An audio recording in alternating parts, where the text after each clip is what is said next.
Good morning, everybody. Jim Miller and the vacationing one, the man, the myth, the legend. Look at him. That's not a Zoom background by any means, anybody. Cap, you're living the life right now, my friend, huh? Very, very blessed. Yes, I've got entire family down there. There's 12 of them in the pool playing a game called Fish. And when we're done, I will head down to that pool as well.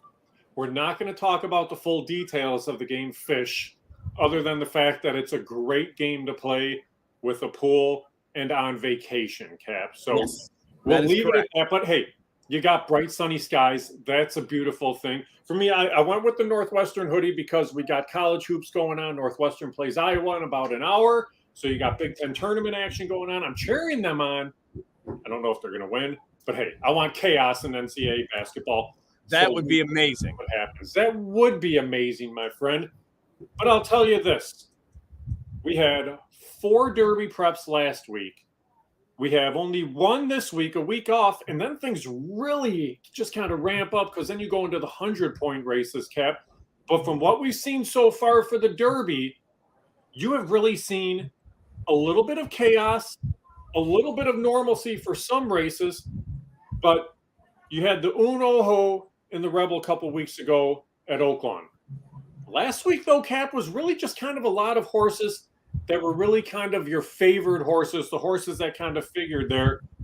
But this race this week, Cap, we're really only focusing on the Tampa Bay Derby. To me, this is a really good race this week, don't you think? It is. It's a really interesting race. We've had a couple of horses that have been running at Gulfstream that stayed in Florida to train. And I like to think that, boy, I don't have to go backwards. Chilly. I'm hanging in Florida. I'll get my workouts in and enjoy some oats and let's go. And it kind of influenced as I looked at these workout times and looked at some of the gradings on some of these horses. There's a handful that stayed down there that intrigued me, Jimmy, going into this race. Yeah, and looking at the field right now, and the thing that's kind of interesting is, Cap, you're seeing this field of 12. We don't even have morning line odds yet. They haven't been posted as of the time that we're doing this. That kind of makes it a little bit interesting, but I want to talk about the fact that you don't have morning line odds for this reason only. All right, I am the odds maker at Hawthorne, so I do the odds based upon how I think everybody's going to bet the race. When I handicap, I may handicap a little bit differently because I'm looking at race complexion, how the pace is going to be, what replays are, who's coming in hot, who's not. You are a guy that's really based on workouts too.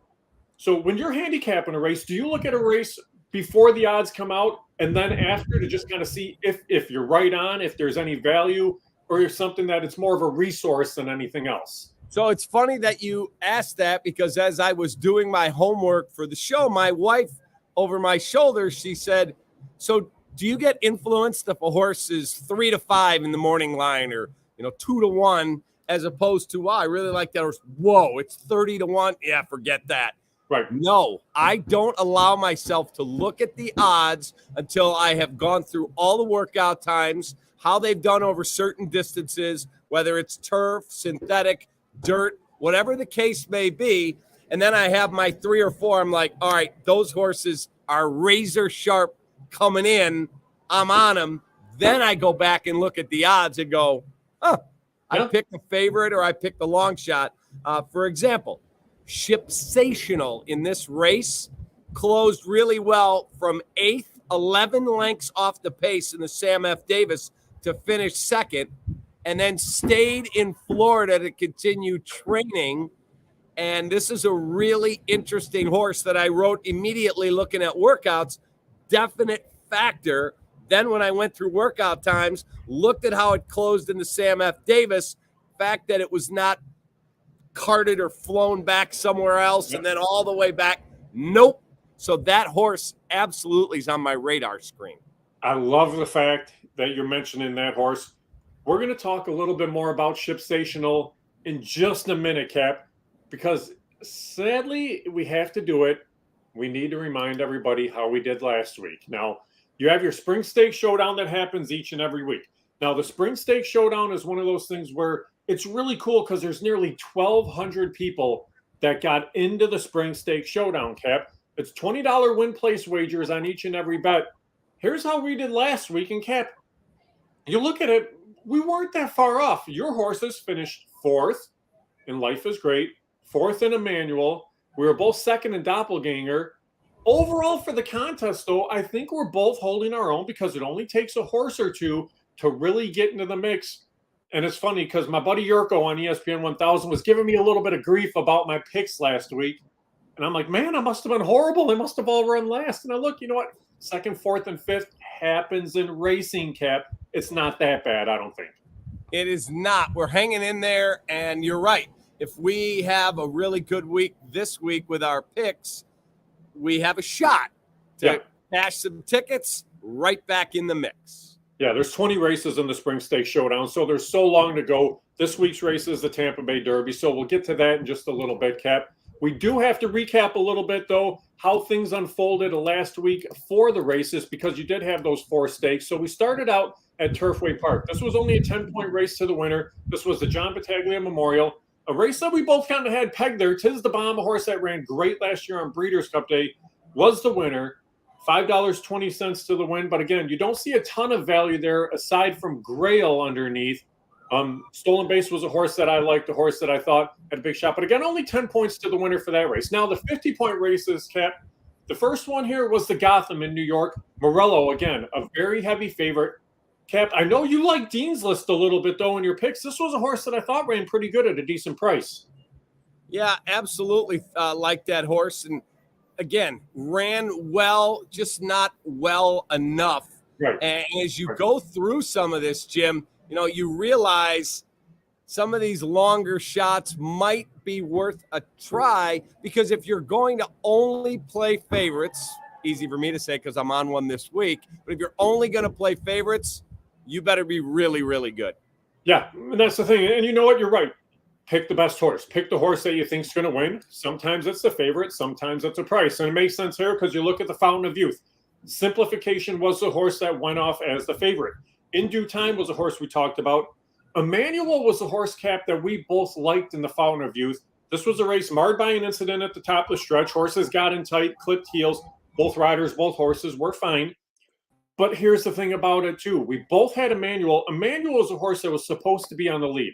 This horse settled in 8th, Cap, and that was 5 wide the entire way around. And when they tracked the distance of the race, this horse ran 225 feet further than the winner just because of a wide trip. When you're going back, Cap, and handicapping, if you see Emmanuel pop up again in a few weeks in the Florida Derby, don't you think you still have to give that horse some consideration?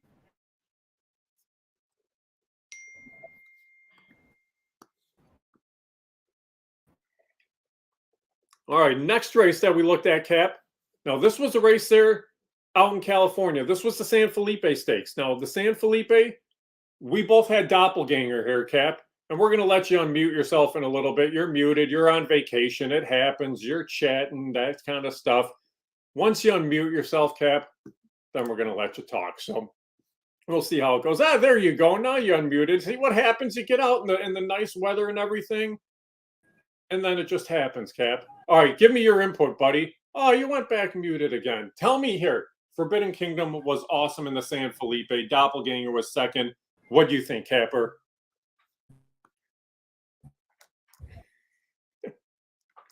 I love it. This is great. Here's the awesome thing about him. Here's the awesome thing about technology. Is Cap sitting down there. He's looking beautiful. He's looking happy. And he's trying to talk while muted again. So, Cap, let's see if we can get you back here, buddy.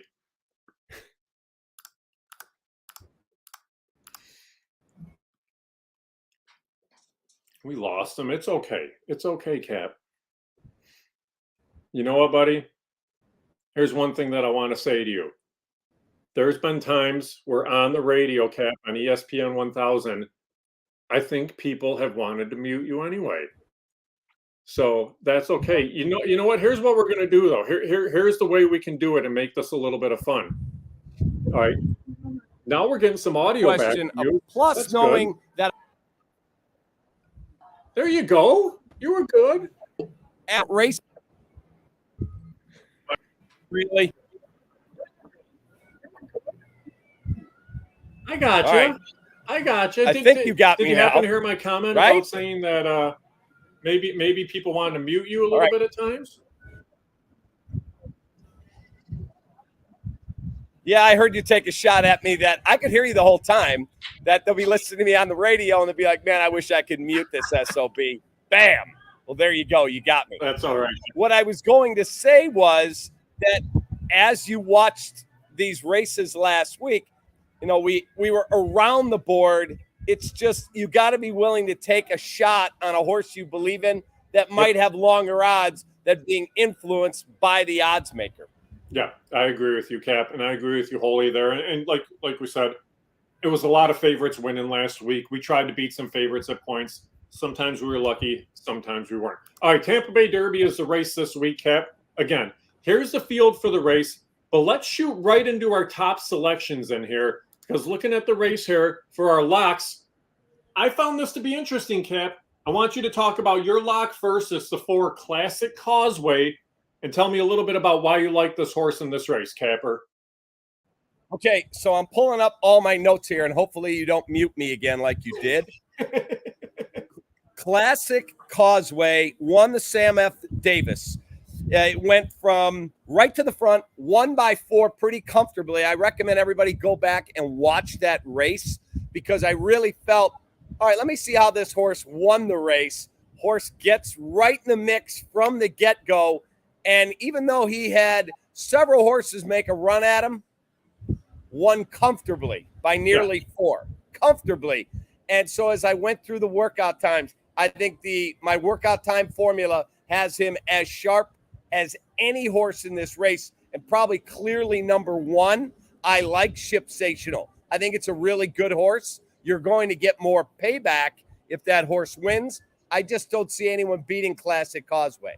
And you may be completely right, Cap. I got a hold of the guy who does the charts for those races and asked him about the trip. And he said the one thing about Classic Causeway, he said this horse not only made the top, but was pushed along at what was a fairly quick pace for that day.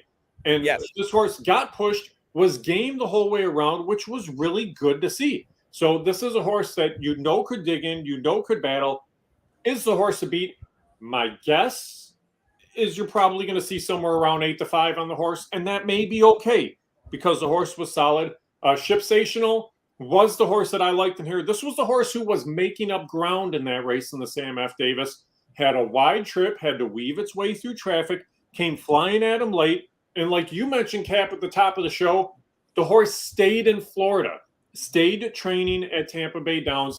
To me, that's important. You want to have a horse for the course. I think you're going to get a little bit better price. But this is perfect because this was my top pick, Cap. It actually leads into your sleeper because your sleeper was Shipsational. Correct. Again, I looked at Shipsational. I called it a definite factor as I looked at my workout times. Closed well from 8th place, several lengths off the lead in the Sam F. Davis to finish 2nd, as you mentioned correctly. Stayed in Florida to train. The workout times have been outstanding. Yeah. The horse is in a very good place, very comfortable. So would I be shocked if Shipsational won the race? No, I just think it's a click less in talent from my horse in Classic Causeway. And you may be right there. Here could be the one thing that is the great equalizer, Cap, and it's going to be the weather. The weather is going to be completely opposite of what's going on behind you.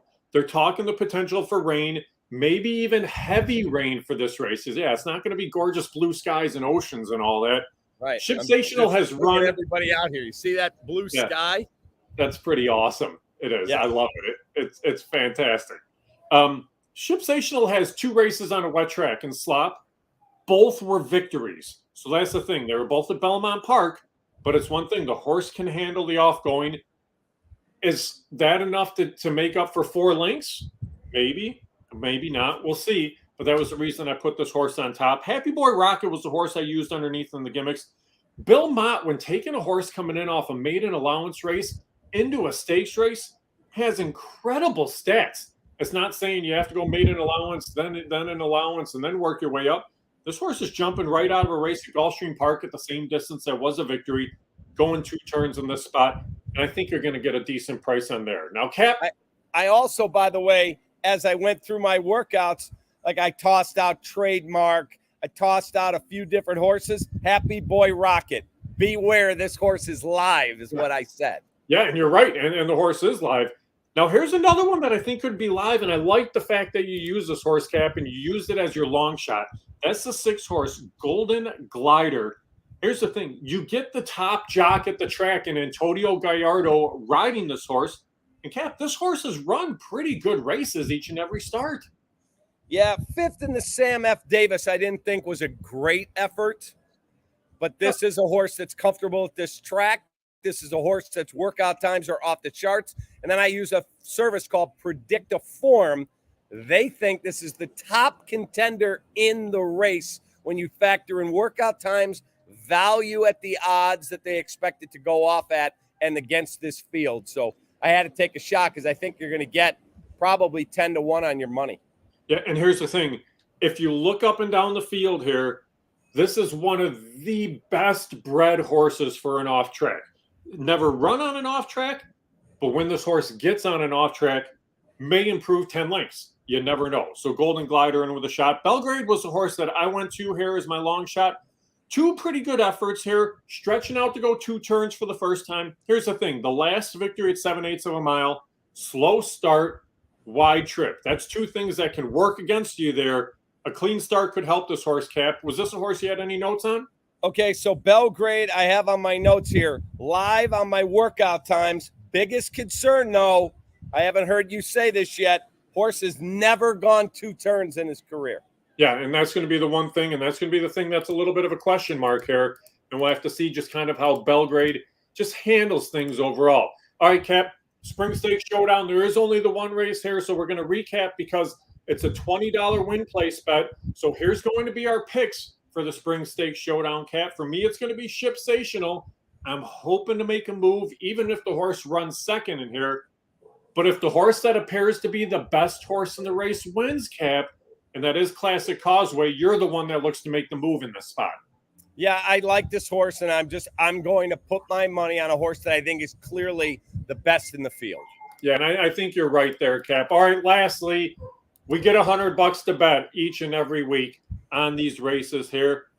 We made similar wagers in this spot, Cap. As you can see, we both have a $10 exacta box. We both have 20 to win place. Here's the thing, Cap. We can both hit our wagers, too, if Classic Causeway and Shipsational are in the mix.